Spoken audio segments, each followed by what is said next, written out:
घबराओ ना दुख से जीवन में, जीवन सुख दुख का मेला है। घबराओ ना दुख से जीवन में, जीवन सुख दुख का मेला है। शरणा ले लो अरिहंतों का, शरणा ले लो अरिहंतों का।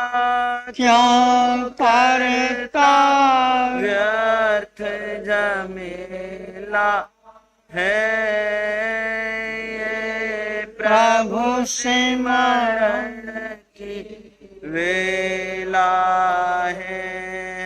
अरिहंता नमो नमो, अरिहंता नमो, अरिहंता नमो नमो, अरिहंता नमो नमो, अरिहंता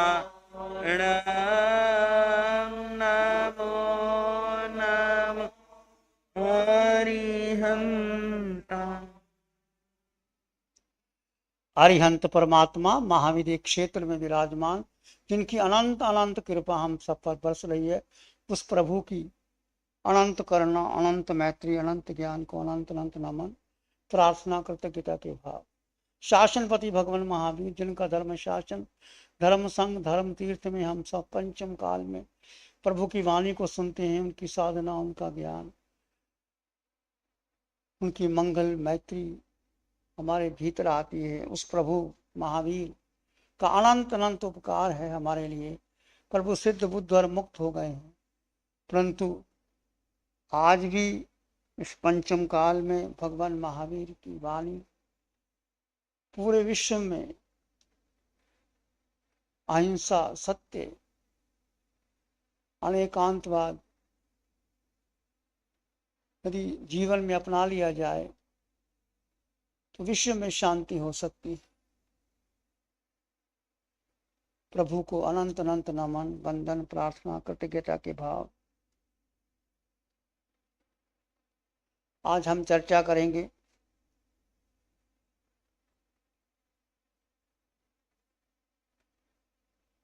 इस उपासक दशांग सूत्र की। उपासक दशांग सूत्र 10 उपासकों का वर्णन है, जिसमें उपासक कौन होते हैं, जो श्रावक होते हैं, जो श्रमणोपासक कहा जाता है। श्रावक कौन होता है, जो सुनता है, जो वाणी को सुनता है और आगे सुनाता है, उसको श्रावक कहते हैं। श्रावक का स्थान भी छोटा नहीं है, बराबर है। 4 तीर्थ हैं, साधु, साध्वी, श्रावक, श्राविका, दोनों का बराबर स्थान है। कई स्थान पर श्रावक साधु से ऊपर हो जाता है और कई स्थान पर साधु से श्रावक नीचे हो जाता है। जैसे साधु आपके घर में जाता है आहार लेने के लिए, तो आपकी कड़छी ऊपर होती है, साधु का पात्र नीचे होता है। आप ऊपर होते हैं, साधु आप देने वाले हैं, साधु लेने वाला है। तो देता है दाता है, उसका हाथ ऊपर होता है और साधु का पात्र नीचे होता है।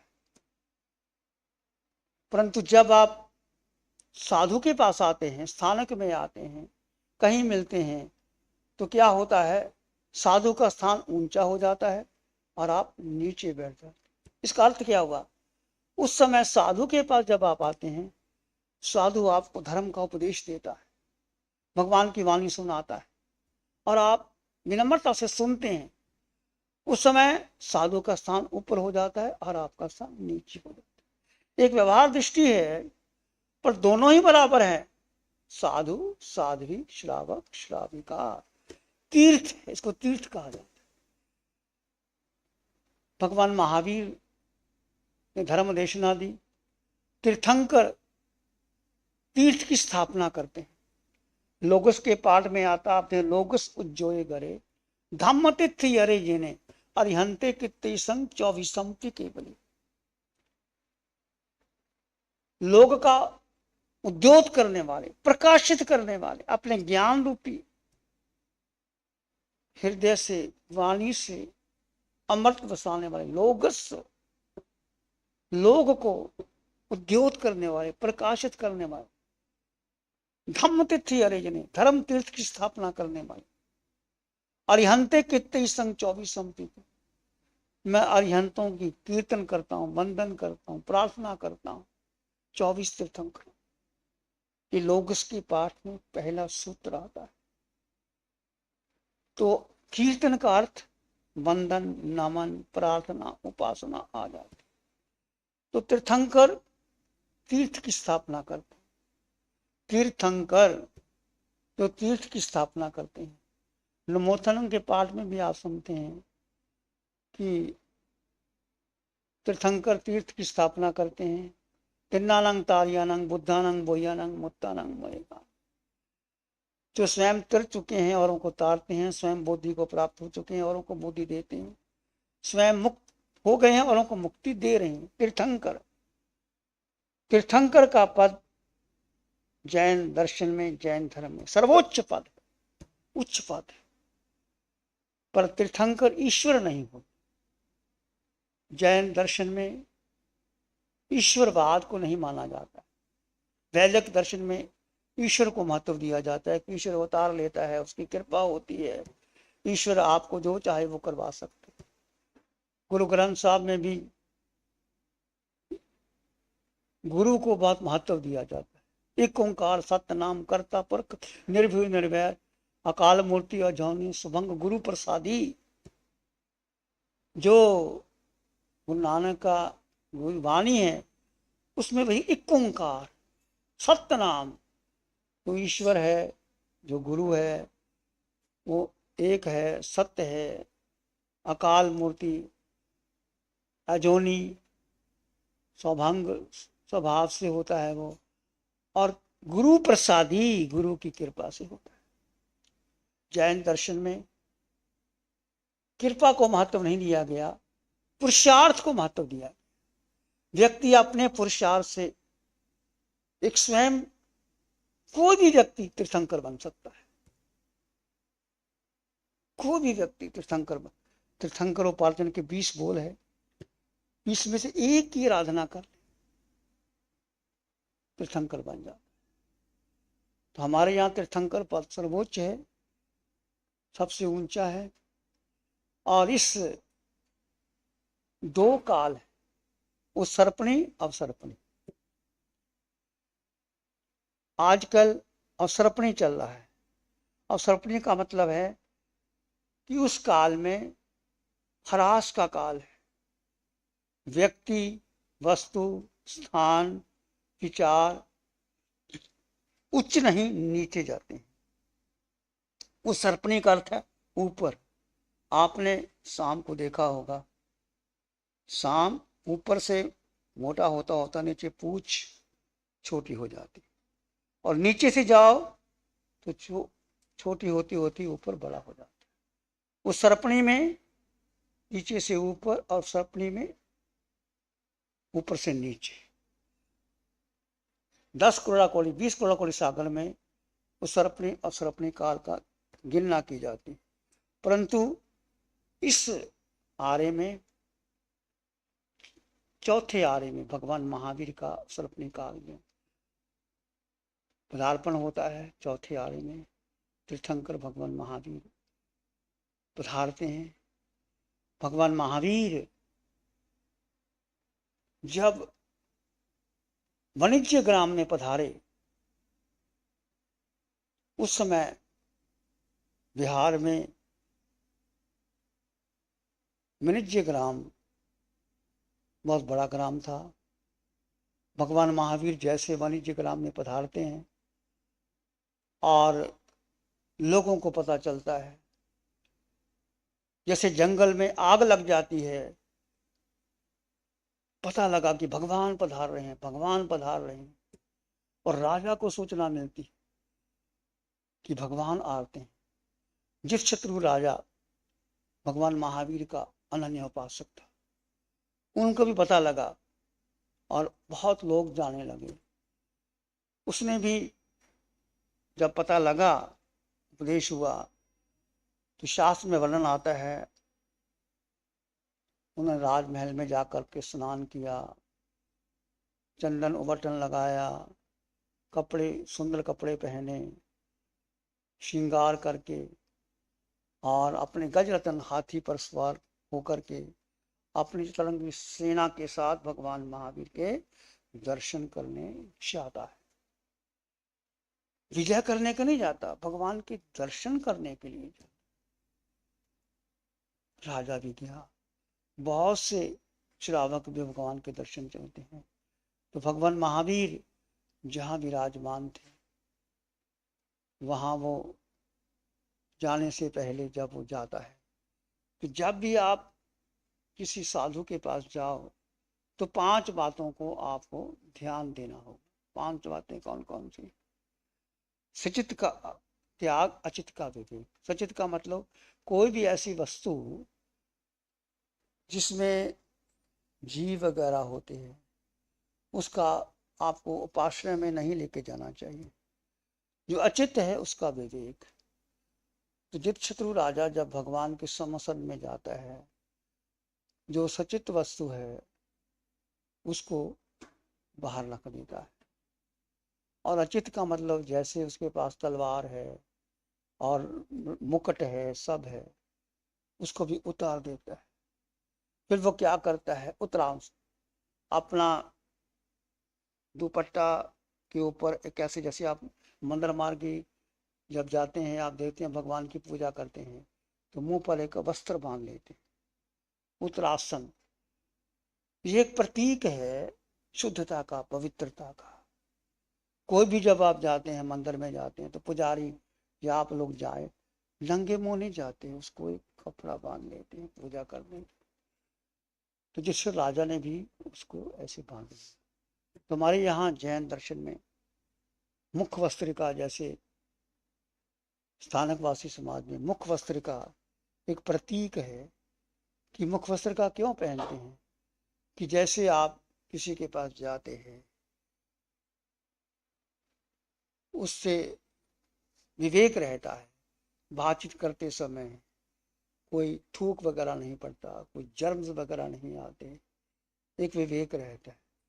तो मुख वस्त्र का एक सुंदर प्रतीक है कि जैन साधु मुख पर हमेशा कपड़ा बांध करके चलते हैं। इससे जीवों की रक्षा होती है, जर्म्स वगैरह अंदर नहीं जाते हैं, थूक वगैरह नहीं। कई बार आप देखते हैं लोग बात करते करते उसके मुख से थूक गिर जाता है, असभ्य की निशानी होती। इसलिए या तो हाथ में कपड़ा रखते हैं, मंदिर मार्गी भी रखते हैं कपड़ा, वो ऐसे रख लेते हैं, पर वो विवेक नहीं रहता, कपड़ा यही रहता, हो जाता है ऐसा। परंतु हमारे यहाँ मुख वस्त्र का हो। तीसरा उत्तरासन को कहते हैं। चौथा, जैसे ही संतों को देखते हैं, जिससे तो राजा ने दूर से भगवान को ऐसे नमन। ऐसा नहीं कि पास में जाए, दूर से देखो। तुम्हारे घर में संत आते हैं, आप देखते हो, दूर से हाथ जुड़ जाना चाहिए। एक विनय का प्रतीक, एक आदर का प्रतीक, एक सम्मान का सूचक। फिर जब पास में जाते हैं तो मस्तक झुका करके वंदना करते हैं, भगवान को वंदना करते हैं। जितशत्रु राजा ने भगवान की समूह शरण में जाकर 5 चीजों का पालन किया। राजा बड़ा होता हुआ, राजा था, तलवार थी, मुकुट था, राशि वेशभूषा थी, उसको उतार दिया और विवेक रखा, और मुख पर वो उत्तरासन किया, दूर से भगवान को देखते ही नमन किया और पास में जाकर के वंदन किया। अब समोसरण की बात आती है। समोसरण किसका होता है? तीर्थंकर भगवंतों का समोसरण। समोसरण में क्या होता है? तीर्थंकर भगवान स्वयं कुछ नहीं करते। उनका इतना अतिशय होता है कि जब जहाँ वो चतुर्मास करते हैं, जहाँ वो पधारते हैं, तो इंद्र देवी देवता उनके समोसरण की रचना करते हैं। समोसरण में ऐसी व्यवस्था होती है कि सबका अपना अपना स्थान होता है। इंद्र देवों का, रानी का, राजा महाराजा का और सेठों का, साधु साध्वी, श्रावक श्राविका, सबका अपना अपना बैठने का स्थान होता है। और पशु पक्षी सब आते हैं भगवान की वाणी सुनने के लिए और अपने अपने स्थान पर बैठ जाते हैं। कुछ भी नहीं किसी को डिस्टर्बेंस करते। और भगवान जब समोसरण में आके बैठते हैं और उस समय की भाषा अर्धमागधी भाषा, अर्धमागधी को लोक भाषा, व्यवहार की भाषा थी। तो भगवान कोई मूढ़ भाषा नहीं बोलते, जो लौकिक भाषा थी उसका भगवान उपदेश देते हैं। और जैसे वो बोलते हैं उनकी वाणी सब समझ लेते हैं। चाहे कोई कैसा विद्वान हो, पढ़ा लिखा ना हो, पशु पक्षी हो, चाहे वो हाथी है, शेर है, गाय है, भैंस है, सब आते हैं और भगवान की वाणी स्मरण करते। और भगवान क्या उपदेश देते? भगवान किसी को संबोधित नहीं करते। कोई राजा महाराजा आया, इंद्र आया, सबको समान उपदेश देते। भगवान तो भगवान, उनके लिए कोई छोटा बड़ा नहीं, उनके लिए सब समान उपदेश। आपने समोसरण देखा होगा, अशोक वृक्ष के नीचे भगवान बीच में विराजमान हो जाते और चारों ओर से समोसरण दिखाई देता है। और भगवान क्या बोलते? पहला ही शब्द जब आप सुनते हैं, जैसे आप ध्यान शिविरों में जाते हैं, भगवान की वाणी आती है, कृपा बरसती है वाणी की, भीतर साधिका निशारी। जब भी वाणी सुनाते हैं पहला शब्द क्या निकलता है? ये आत्मन, स्वयं को जानो, संबुझ संबुझ किम न बुझा, संबोई खलू पेच दुल्ला, नो होर मंती राइयो नो सलमन पुन्ना बिजी। हे पुरुष, संबोधि को प्राप्त करो। बोधि स्वरूप का बोध, स्वरूप का बोध प्राप्त करना बहुत कठिन, अति कठिन। स्वरूप का बोध देते हैं, आत्मा का बोध देते हैं। हम सब अनादिकाल से भ्रमण कर रहे हैं, अनादिकाल से भ्रमण कर रहे हैं। भगवान तिन्नानंग तार्यानंग बुद्धानंग बोयानंग मुत्तानंग वैकानंग कहा जाता है। स्वयं तर चुके हैं, औरों को तार रहे हैं, स्वयं बुद्धि को प्राप्त हो गए हैं, औरों को बुद्धि दे रहे हैं। और उनके उपदेश सुन करके उनकी वाणी का ऐसा अतिशय होता है। दूर से कोई व्यक्ति आता है, भगवान की वाणी को सुनता है, किसी को क्षय संकेत हो जाती है, किसी को केवल ज्ञान हो जाता है वाणी सुनते ही। और पशु पक्षी भी वहां वही आते हैं जो भगवान की वाणी सुन लेते हैं। सुनने के बाद उनको भी अवधि ज्ञान हो जाता है। जैसे भगवान महावीर चंड कौशिक जब डसा तो भगवान ने क्या कहा था? बुझ बुझ चंड कौशिक, हे चंड कौशिक तू बोधि को प्राप्त कर।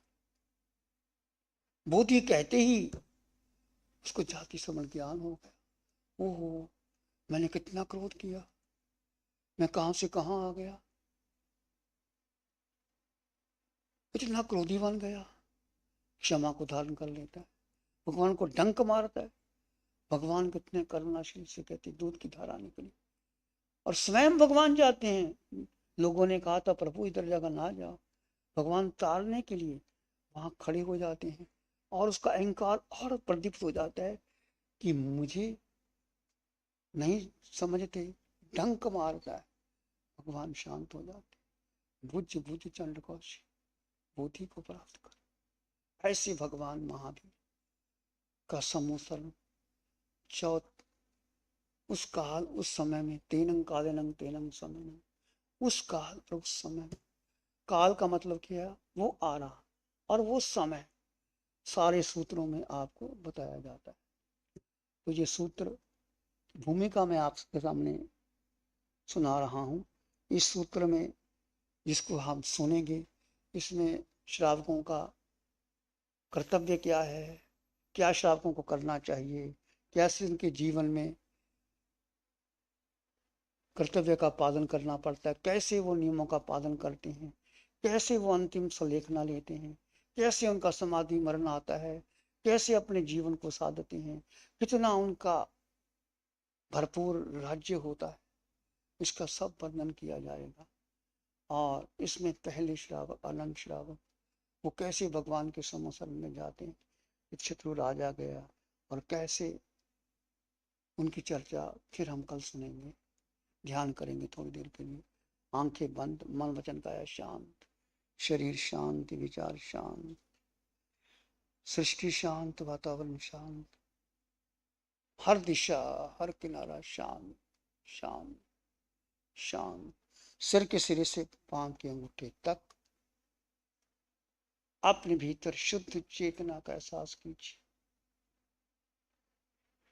दो तत्व जुदा जुदा है, जड़ और जीव। जड़ यानी ये देह, देह का ये आकार है, चाहे पुरुष का हो, स्त्री का हो, बाल का हो, वृद्ध का हो, छोटे का हो, बड़ा का हो, साधु का हो, साधु का, ये आकार, आकार के साथ निराकार आत्मा, ये तुम निराकार आत्मा।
भीतर के गहन मौन और शांति का अनुभव करें।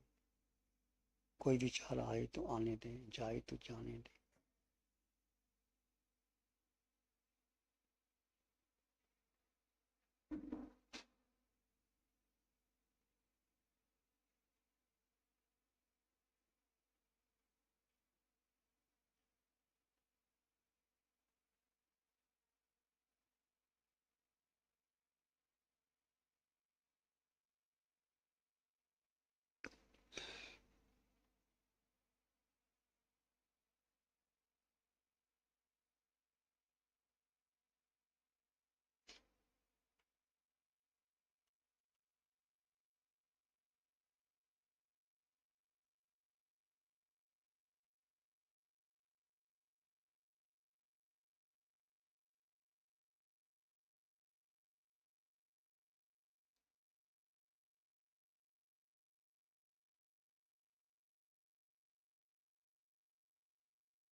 मन मानस में प्यार ही उर्मिल उर्मिल हो। रोम रोम से ध्वनि उठे, जन जन मंगल हो। सबका मंगल हो, तेरा मंगल हो। जन जन मंगल हो। सबका भला, सबका मंगल, सबका शुभ। इसी में एक लंबा गहरा सांस लें। अरिहंत परमात्मा के चरणों में अनंत कृतज्ञता ज्ञापित। एक और लंबा गहरा सांस। अरिहंत परमात्मा के चरणों में नमन और वंदन। दोनों हाथों को आंखों पे ले जाए, हल्का सा स्पर्श, धीरे से आंखें खुल सकती। नमो अरिहंतानंग, नमो सिद्धानंग, नमो आर्यानंग, नमो ओवज्जायानंग, नमो लोय सब साहुनंग, धम्मो मंगल मुखीठम अहिंसा संयम तव देवावित्तं नमं संति जासुधाम श्याम। श्री चत्तारी मंगलम अरहंता मंगलम सिद्धा मंगलम सा केवली पनत्तो धम्मो मंगलम। चत्तारी लोग उत्तमा, अरहंता लोग उत्तमा, सिद्धा लोग उत्तमा, साहू लोग उत्तमा, केवली पाणत्तो धम्मो लोग उत्तम। चत्तारी शरणं पवज्जामि, अरहन्ते शरणं पवज्जामि, सिद्धे शरणं पवज्जामि, साहू शरणं पवज्जामि, केवली पाणत्तं धम्मं शरणं पवज्जामि। चारे शरण दुख हरण जगत में, और ना शरणा कोई होगा। जो भव्य प्राणी करे आराधन, उसका अजर अमर पद होगा। उसका सदा ही मंगल होगा।